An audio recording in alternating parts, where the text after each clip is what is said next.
Are your roses flat out refusing to bloom, despite your absolute best efforts? Well, you are definitely not alone. Discover the hidden secrets to unlocking a garden full of vibrant roses. Welcome to this explainer, where we're going to dive into exactly what the science tells us about getting the absolute most out of your rose bushes. Here is our quick roadmap for today. We'll cover 1. Secrets to rose blooming. 2. Soil, nutrients, and water. 3. The art of pruning. 4. Pests, diseases, and stress. 5. Debunking common rose myths. And finally, 6. Growing your vibrant garden. Let's jump right in. Section 1. Secrets to rose blooming. Light, environment, and choosing wisely. Okay, so think about this for a second. Flowers aren't just pretty ornaments. They're actually the plant's reproductive system, and producing them takes a massive amount of internal energy. If the environment isn't perfect, your rose is going to prioritize basic survival over giving you a beautiful floral display. It makes sense, right? And it all starts with the bud eye. To trigger this tiny, dormant shoot into beautiful new floral growth, your rose absolutely must have 4 to 6 hours of direct sunlight. And ideally, that's morning sun. Why? Because the plant literally needs that intense light to fuel the photosynthesis required for reproduction. Without it, it simply won't have the energy reserves to turn that little swelling into a gorgeous flower.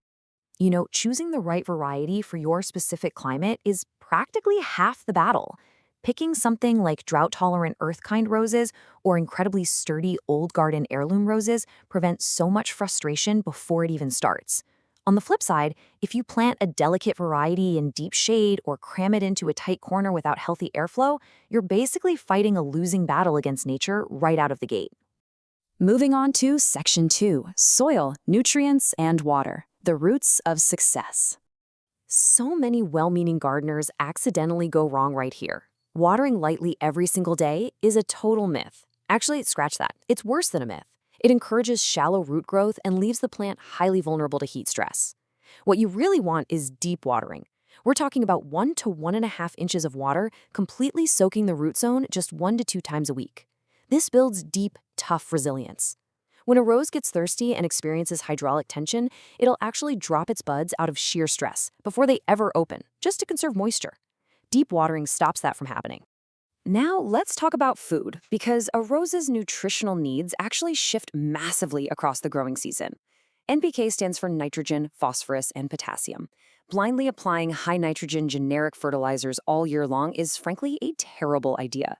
Nitrogen fuels leaf growth, so too much of it causes nitrogen burn, which leaves you with a massive leafy green bush and absolutely zero flowers. By midsummer, the plant actually needs pure potassium, the K in NPK, just to build up its heat resilience. So what happens if your roses are literally starving? Well, if you spot symptoms like yellowing foliage, stunted growth, or just pale, weak stems, it is definitely time for a soil test. Roses are famously heavy feeders, but throwing expensive fertilizer at them won't do a thing if your soil pH is off. You really want to ensure your pH is right between 6.0 and 6.5. That is the biological sweet spot where the roots can actually absorb the nutrients you're trying to feed them. Section 3. The art of pruning. Cutting back to move forward. Here's the secret. Pruning isn't just to make the plant look tidy. It physically changes the plant's hormones. When you cut a cane, you actively alter the plant's chemistry, triggering those lateral shoots where flower buds actually form. But sometimes nature gets a little confused. If an unexpected spring freeze or a wild temperature swing hits your plant, it can create what we call blind shoots. Basically, a blind shoot is a fast-growing stem that just ends in a blunt stub with no bud. The only cure? Confidently prune them off. Snipping that blind shoot resets the hormonal clock and restarts the growth cycle toward a real, actual bloom. And there's a totally science-backed method for doing this right. By following some precise steps in early spring and removing weak wood by about 30 to 50%, you direct all the plant's energy straight into producing a spectacular first flush of blooms. First, always clean your tools with alcohol to prevent disease spread. Then cut at a 45-degree angle, about a 1/4 inch above an outward-facing bud. This ensures the new growth grows outward, keeping the center of the bush open for plenty of sunlight and fresh air. Section 4. Pests, Diseases, and Stress. Protecting your blooms. Even if your watering and pruning are flawless, you still have to watch out for the invisible enemies of the rose garden.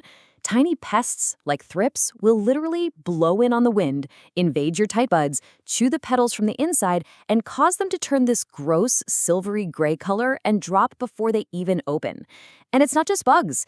Extreme summer heat, anything consistently over 90 degrees Fahrenheit, will cause the plant to go into temporary dormancy. It'll intentionally abort its flowers just to conserve energy. Oh, and don't forget transplant shock. Moving a rose disrupts its root system, often causing it to drop buds until it stabilizes in its new home. To fight that intense summer heat, a lot of people make one specific fatal mistake. Please, whatever you do, do not mist the leaves every day to cool them down. Doing that absolutely invites crippling fungal diseases like black spot and powdery mildew. Instead, you should rely on a nice, thick layer of organic mulch at the base. Mulch acts like a perfect insulator, retaining moisture in the soil and mitigating extreme temperature stress without ever getting that delicate foliage wet. Section 5. Debunking common rose myths. Separating fact from fiction. We've all seen those viral internet hacks telling you to dump raw kitchen scraps right onto your roses, right? Well, despite popular belief, uncomposted eggshells cannot provide accessible calcium to your roses. They literally have to be broken down by a compost pile first.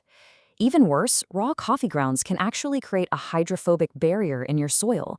That means it literally repels water. Plus, the lingering caffeine can actively stunt your plant's growth. Save the morning espresso for yourself, not your roses. Throw those grounds in the compost bin instead. Here's a huge mindset shift for modern gardening. Constantly spraying pesticides actually poisons highly beneficial predators like ladybugs and predatory wasps. Whereas if you embrace just a little bit of imperfection, it allows a natural ecosystem to develop. And that ecosystem will keep aphid and pest populations in check for you naturally.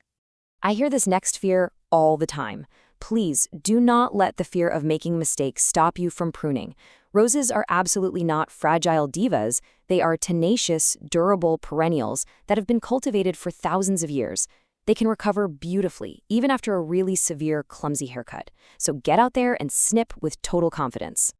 Section 6. Growing your vibrant garden, putting it all together. All right, let's bring it all together. Here is your ultimate blueprint for blooms. By combining consistent deep watering, targeted seasonal feeding based on real soil tests, and fearless early spring pruning, while actively ignoring those harmful internet myths, you are basically guaranteed to see a massive increase in your bloom yield. Provide those 6 hours of sun, hydrate deeply, feed purposefully, prune boldly. It's really all about working with the plant's biology rather than against it. Armed with the actual science of how roses grow, the only question left is this: how quickly will you apply these secrets to finally unlock the vibrant, blooming garden you deserve? Just a quick heads up before we go, this explainer is for informational purposes only. Please be sure to consult with a local horticulturist or professional for specific advice tailored to your unique garden conditions. Happy gardening!